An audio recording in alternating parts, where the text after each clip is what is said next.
I am super excited for today's conversation. I have Coach Bex here on the show. How about you go ahead and introduce yourself to our listeners today? You bet. Oh, I'm so happy to be here. Thank you for having me. My name is Bex Bassin, and I am a leadership coach. I'm a creator, and I'm a self-exploration guide. And what do all those terms mean? You may be wondering. So I'll start with the first one.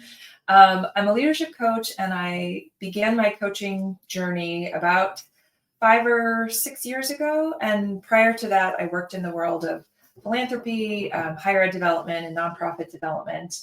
And I was the last to know that this was my calling. When I finally decided to take the plunge and go down the coaching road, everyone was like, "Oh yeah, of course you are."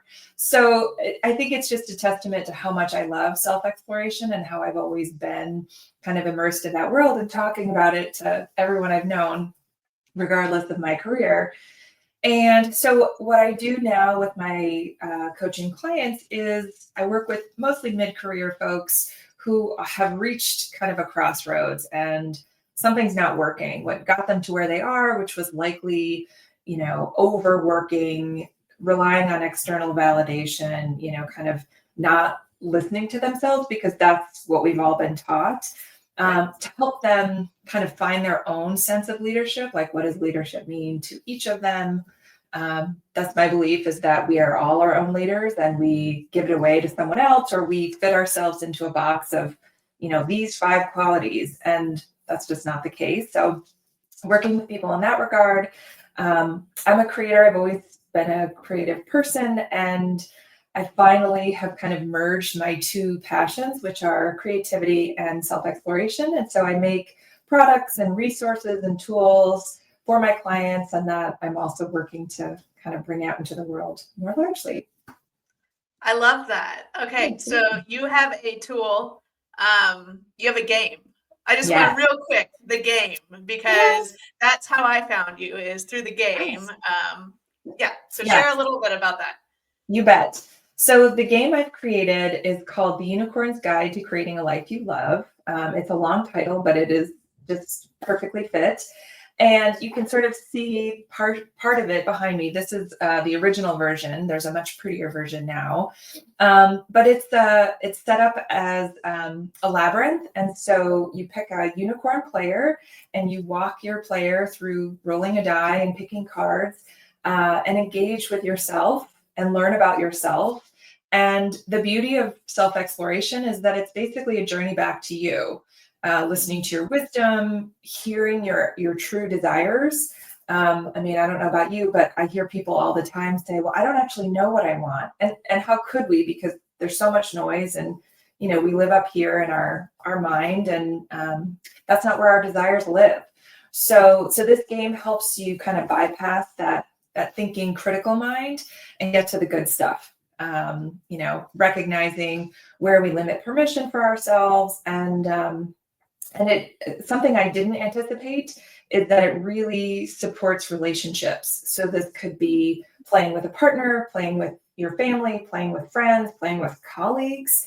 And everyone's focused on, their own intention, their own play. And what happens kind of naturally without force is a bonding occurs because other people are witnessing and hearing your, kind of vulnerable shares.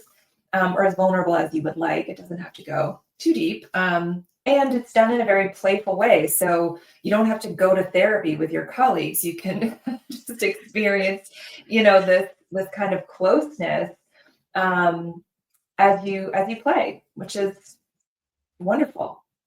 Yeah, I love it. I love how grounded in uncovering, I won't say discovering because it's all there, uncovering your authentic self and what those dreams and you said, a lot of people, and I hear it too, don't know what they want. They don't know what those dreams are and what those drives are. We are so good at knowing what we don't want. Yes. That's that critical mind. So I love that this gets you in the thinking of what is it that I at my core do want. And the connection piece is so important. So I'm not surprised at all that this is great for relationships. Can you speak for a moment on why at right now at this time Yeah. in history society, why this work is so important and Mm. what Oh my gosh. challenges and or opportunities exist right now in this moment? Yes, absolutely. It's such a good question. So it really stems from my own experience, my own journey. As a young person, I was drawn to delight and joy and play and creativity and my imagination.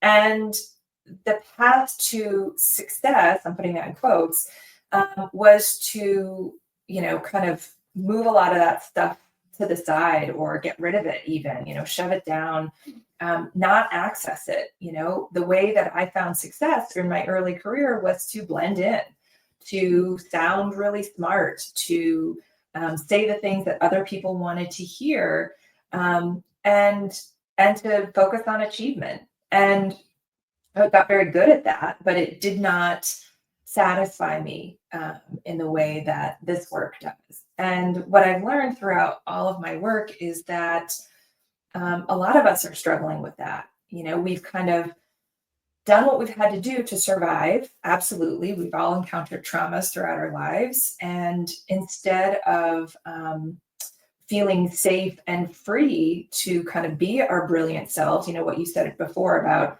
it's all under there. We just layer on top with all of this, coping and surviving and just being able to exist. And it makes perfect sense. We've been doing it for generations. So there's no one to blame. It's just our culture, our society.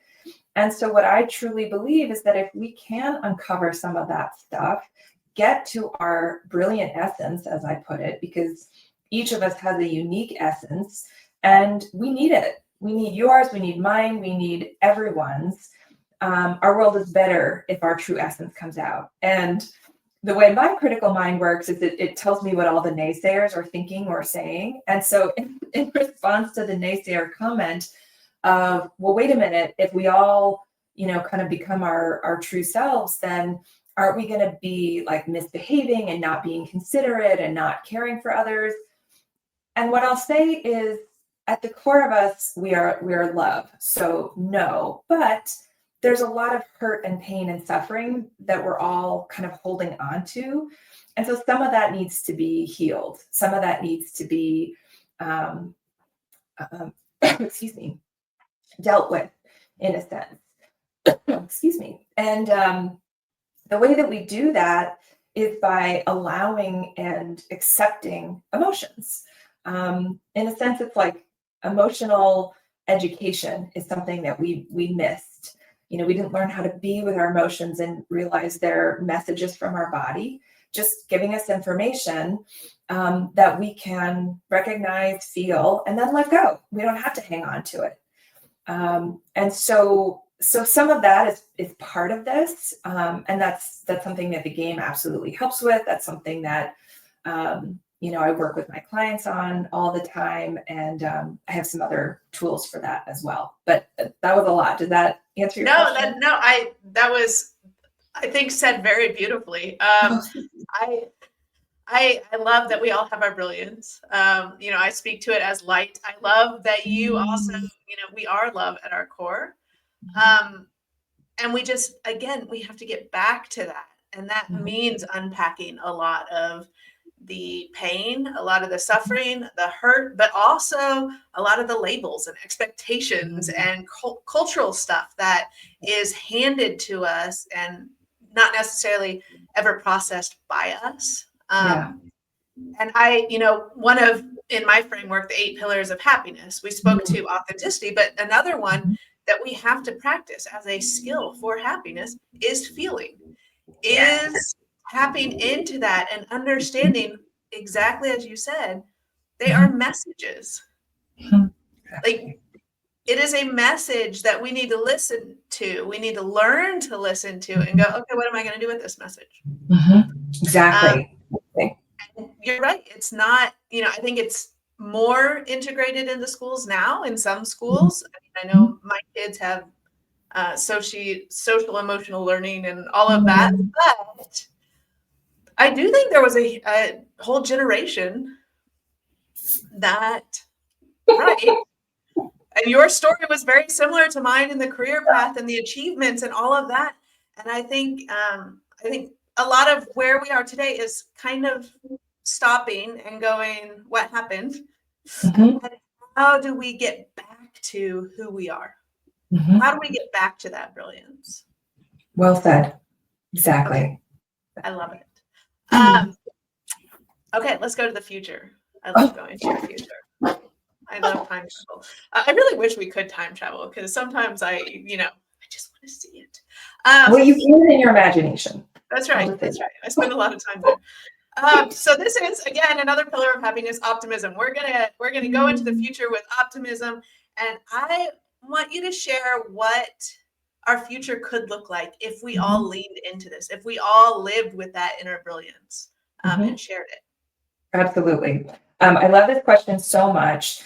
It reminds me of there's a question in the game that says this is in the imagination card section, and it says, "Imagine you were creating a new civilization. What rules would you put in place?" And I love getting this question because it's so big. It's like, what does really matter? What is at the root? Because to your point, we're here and we're all sort of scratching our heads like, how did we get here? Why are things in the state that they're in? A lot of people are struggling. There's fear, there's confusion.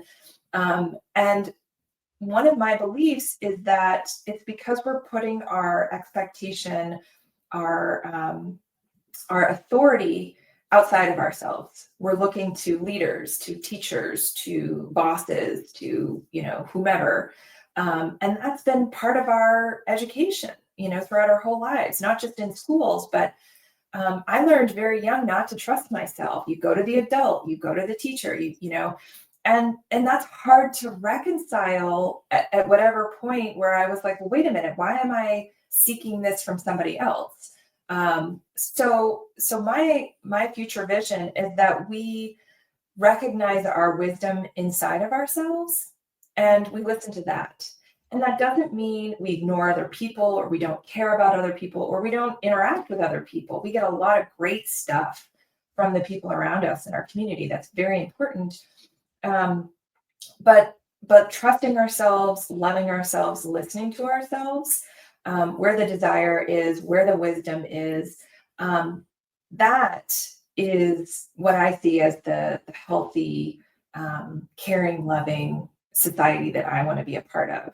And how do you do that? It's through the emotional education piece. I so love hearing that your kids' schools and this generation of young people are starting to do that. I'm seeing it as well, but there are several of us amongst different Yes. generations that Raising don't hand. have that. Yeah. Yeah. I still hear from corporate cultures that you're not supposed to cry or you're not supposed to be angry or it's unprofessional. And like, oh my gosh, why do we want to put people in a situation where removing the part of us that makes us human, it doesn't fit?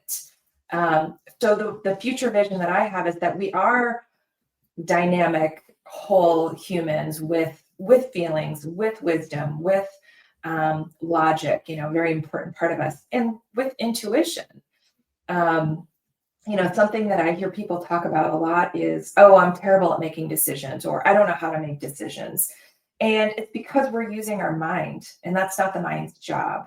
I'm going to throw out a data point for you, but our minds run 40, so that's 40 neural impulses per second.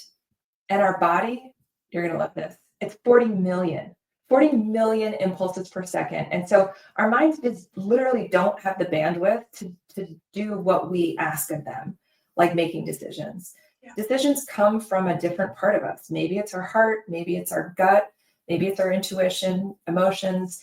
And so this is another tool that I've created to help people kind of understand which one works for them.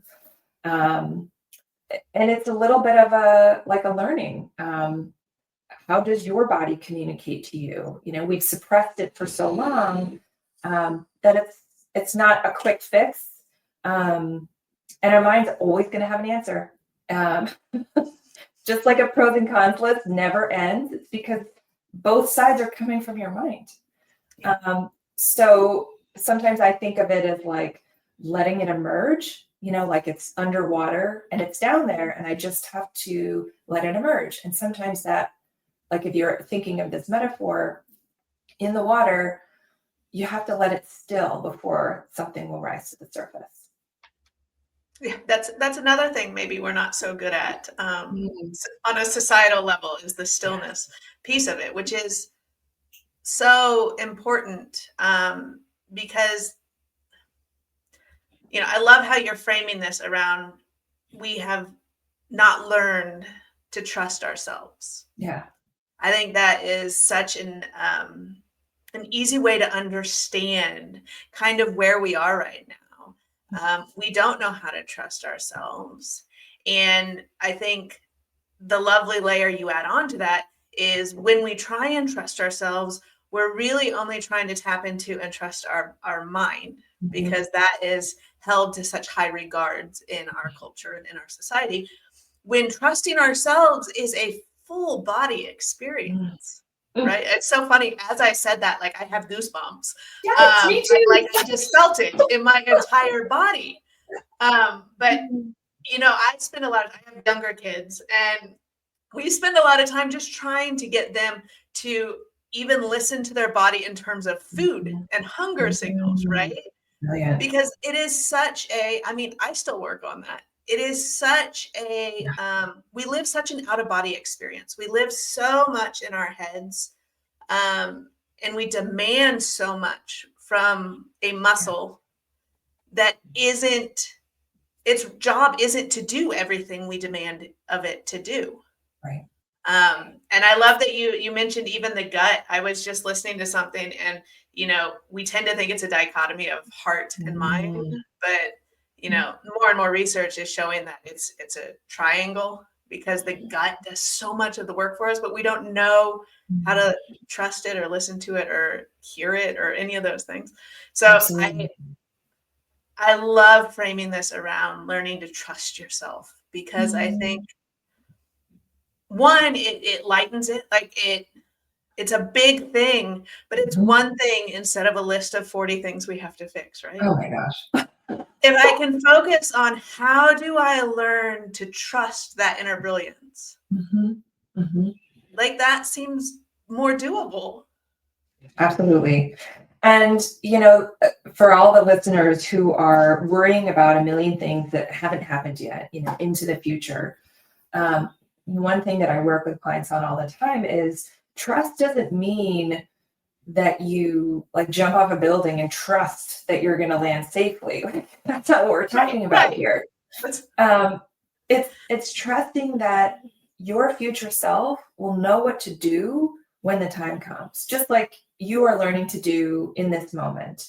And it's listening to your body. It's getting to that neutral place, because when we're kind of animated or stressed, or our nervous system isn't calm, like in that fight, flight, or freeze, essentially, it's really hard to know what's going on. We kind of like constrict or cut off the information flow. So getting to a place of just a little bit more neutrality, you don't have to like, be a Zen monk on the mountaintop, but um, you know, getting to some a days that'd be more, nice. oh, absolutely. Have at it, but it's hard to maintain that every day, all day. So Yeah. getting to a place of neutrality can do a tremendous amount in accessing your truth, your wisdom in that moment.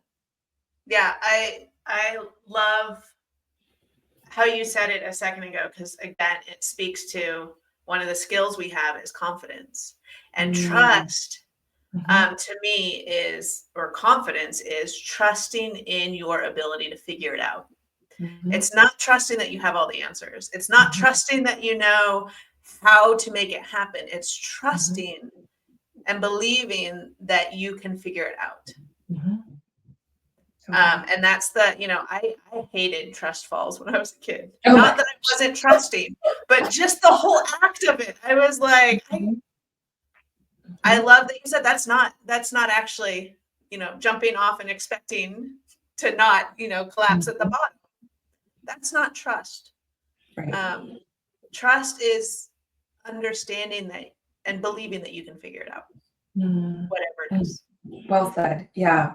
And something you just mentioned made me think we are taught that control is the way to succeed, right? And so a Yes. lot of us think that we're supposed to control everything. And so we plan really well and we worry about every single detail and we have like hypervigilance.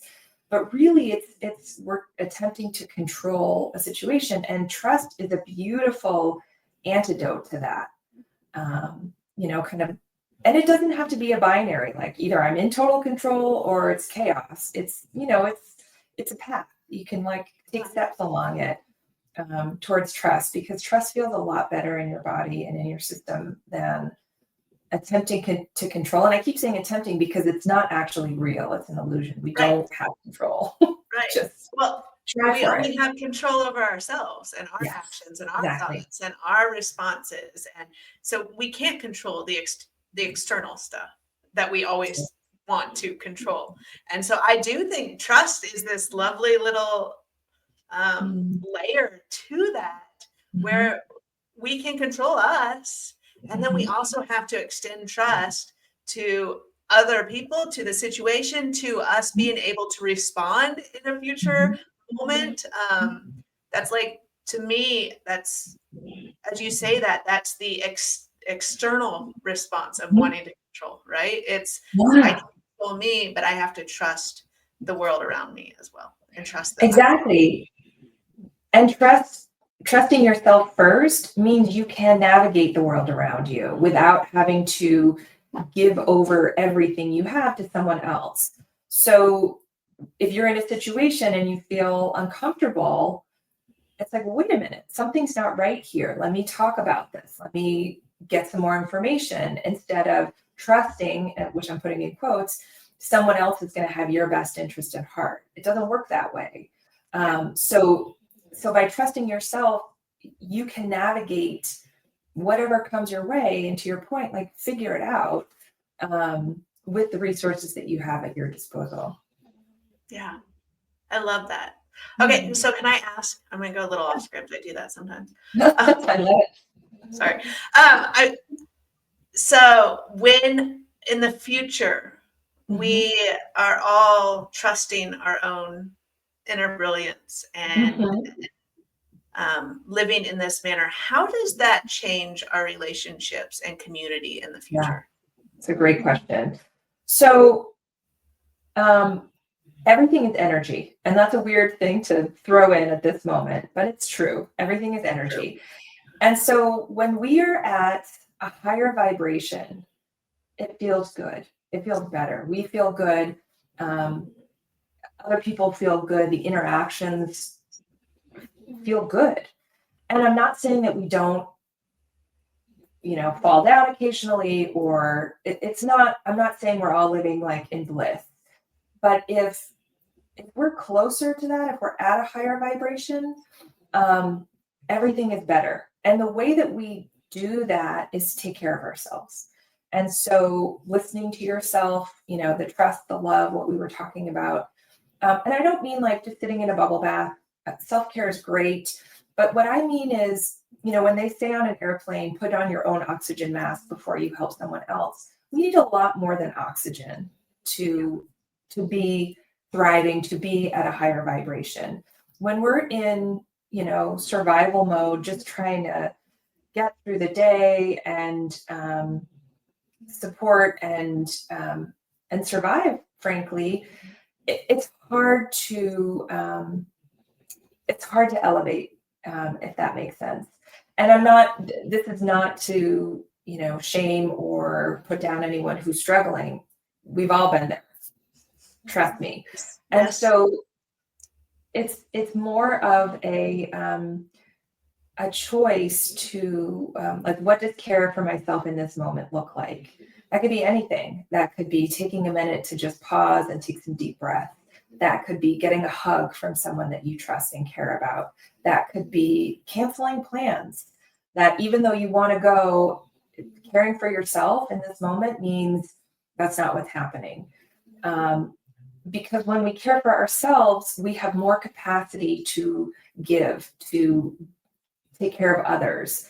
Um, And unfortunately, what most of us do is we prioritize taking care of others, and we call ourselves selfish if we try to put ourselves first. But when we're depleted, we're not really caring for others Right. in the way that they deserve and that we deserve.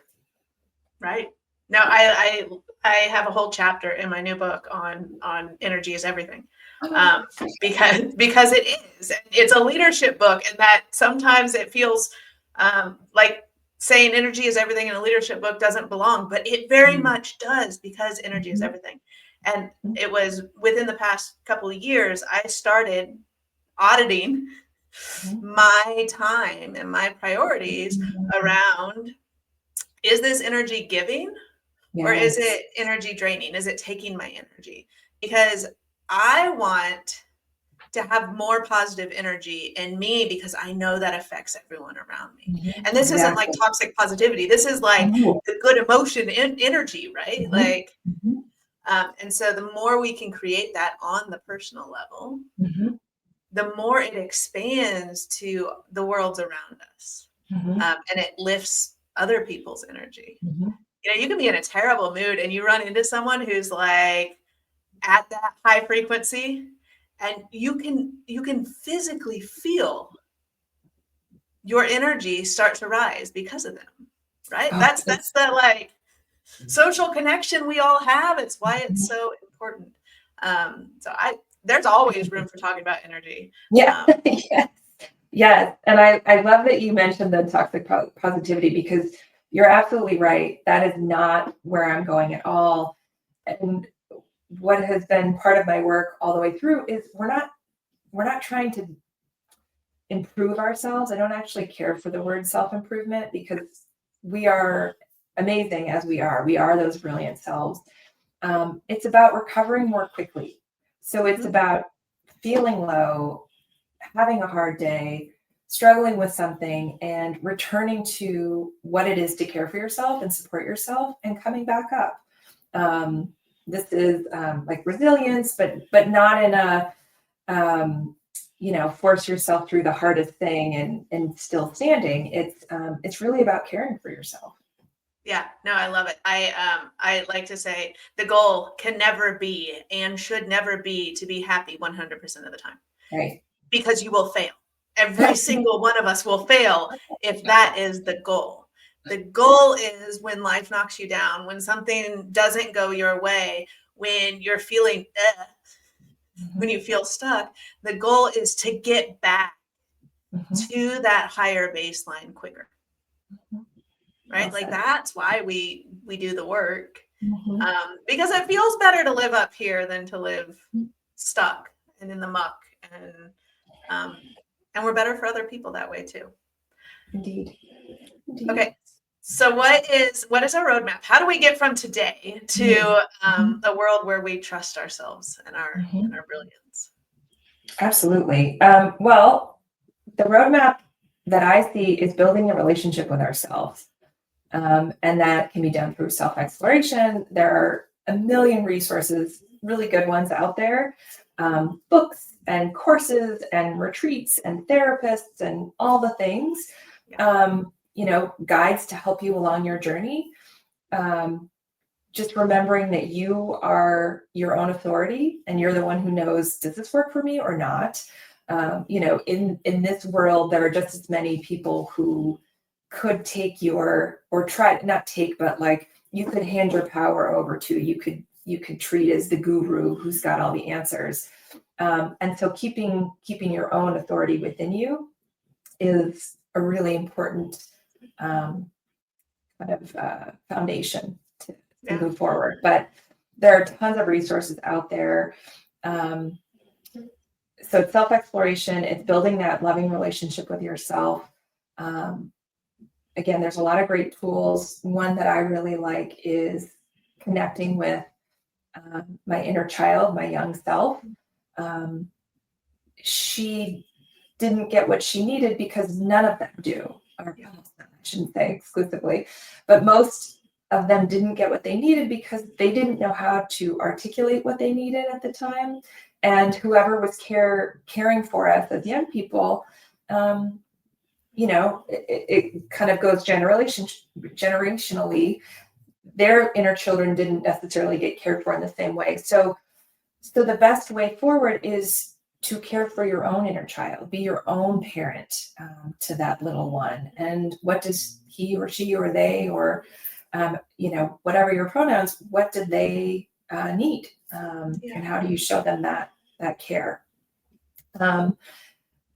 Doing what you can to be at that high vibration. Maybe that's exercise. Maybe that's play. Maybe that's dancing. Maybe that's connecting with people you care about. There's a million ways to kind of get at that, and just prioritizing it, not making it, well, if I have time, I will. No, this is a critical part of your having a satisfying, meaningful life where you are your brilliant essence self. Yeah, and the decision guide that I mentioned earlier, that's something that is available on my website. I think we can put it in the show notes probably. Yes, absolutely. So that's a way to start listening to your body and hearing what it has to say. Yeah. So speak briefly about what that decision guide, how people might use it, or how it might benefit them, so they know what they're going to get. Yeah. Yes, absolutely. So when you're faced with a decision, and I don't care if it's like a little tiny one, like what shirt do I put on today? Or, do I move to a new city? It could be small or big. We're basically using the same resources. And if you're up here in your head, making your pros and cons list, that's not a bad thing. It's just not going to get you the answer. It'd be helpful to look at all the information, to, kind of help with processing or sitting with it, but really the answer comes from a deeper place within you. And so what the guide does is gives you a few different experiments that you can play with to see, do your decisions, do they come from your heart? Thinking of desire, like, oh, I really love this. So this is for me. Or do they come from your emotions? That's what it is for me. And it takes a little bit of time. This isn't like a quick fix, which is okay. Having a little more time, not needing to respond urgently to every single email or request that you get. This is not a bad shift in our culture to give ourselves a little more space. Yes. And so the emotional piece is, how does it feel? Does it feel constricting? Does it feel scary? Does it feel, like a no? And there's some guidance on how do you determine whether something is a yes or a no in your body. The best way to start is with food, because that's one we have pretty well nailed down. But when you think about a food that you do not want to eat, what does that feel like? And then there's one on intuition, and there's one on, your gut. So experiments to try each of them on, and which one works for you. Yeah. Oh, I love that, because again, it goes back to learning to trust yourself. And it goes back to not saying this doesn't matter, but let's add all these other elements and look at what our body and what we are saying and what that brilliance is saying holistically, instead of just relying on this muscle. Yeah. So that it sounds like a fantastic tool. So everyone go over to her website. We'll put it in the show notes here. What is, beyond the tool, what is one thing, just one thing, listeners can do to start, like one small next step to start trusting themselves again? Oh, that's such a great question. I think what goes hand in hand with trust is the love. And so what is loving is kindness, being kind to yourself. And so we all have that critical voice that is, mine is pretty constant. And so one step is noticing that voice and recognizing that's not actually me. That's not my essence. That is this, critical voice. You can name it if you want. I have several names for mine, depending on what they're expressing. The affectionate one I have is Cookie. So when Cookie's, Well, it's something that makes me laugh and something that helps me snap out of it, which is the whole idea. So, so I am not Cookie. Cookie is, a version of my younger self who learned to strive, to achieve, to, do all these things. And that's her goal. That's what she's trying to get me to do. So she's trying to keep me safe. It's just, a system in the body to get us from, being young children to adulthood. Yeah. So even being kind to her is part of this, noticing when she shows up, and then showing her kindness, because she's a part of me, and every part of me, even the parts that are uncomfortable or I don't want to, lead with, they're still parts of me, and loving them as well. So learning how to navigate that relationship with yourself is where I would encourage people to start.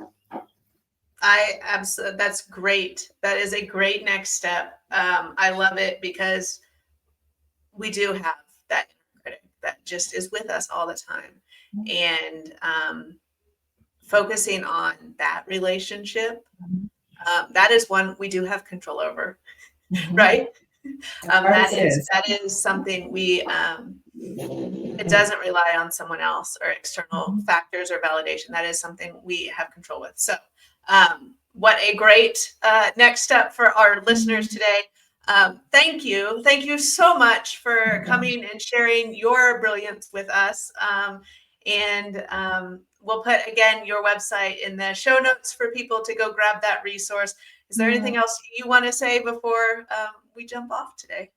Thank you so much for having me, Jess. It's such a blast to talk to you. And I know that we're both excited about, our various visions, but it's just really fun to kind of imagine it and elevate our vibrations. And that's, partly what's bringing this into reality. So thank you very much for the opportunity. You bet. The pleasure was all mine. So thank you.